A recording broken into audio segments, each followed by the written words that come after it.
नेते मंडळींनी हे सगळं थांबवावं आणि त्याच्यानंतर सर्वसामान्यांवर लागू. पहिली आज नेत्यांनी वाट लावलेली, अभिनेत्यांनी वाट लावली आणि क्रिकेटरनी वाट लावलेली आहे. ह्या 3 लोकांनी इतकी देशाची वाट लावली ना. आज हे खेळाडू बोलतात. कोण या देशासाठी खेळतं? मेन खेळणारे हिरो कोण आहे माहिती आहे? पहिलं म्हणजे आर्मी, सेकंड पोलीसवाले. अरे एक पोलीसवाला किती उन्हामध्ये असतो, त्याला कोण बोलतं? त्याला एक ग्लास पाणी विचारतं कोण? त्याला कोण काय विचारतं? नेता उभा राहिला की त्याला मॉप असतो आणि बाकीच्यांना कुणाला काय नाही. आज तुम्ही काय बोलताय की फक्त भय्येच नाही. आज मराठ्यांची मुंबई आहे. आज मराठी माणूस मुंबईमध्ये फक्त गुजराती, मारवाडी, भय्ये सगळ्या जातीची माणसं येतात. फक्त भय्येच नाहीये विषय.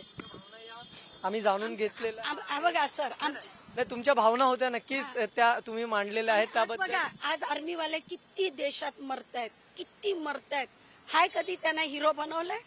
नाही बनवलं. कारण त्यांना माहिती आहे. एक थोडक्यात घेतो, अगदी आपण थोडक्यात. तुम्हालाही निघायचं तिथे, तुमची गाडी वापर करणार का नाही? कसला पेट्रोल डिझेलचा किंवा तुम्ही जर आम्हाला हे बघा, मेट्रो पण वापरणार, बस पण वापरणार आणि सगळं वापरणार, पण त्याला फ्रिक्वेन्सी आणि ही ह्या गर्दीमध्ये माणसांना नकोसं होतं.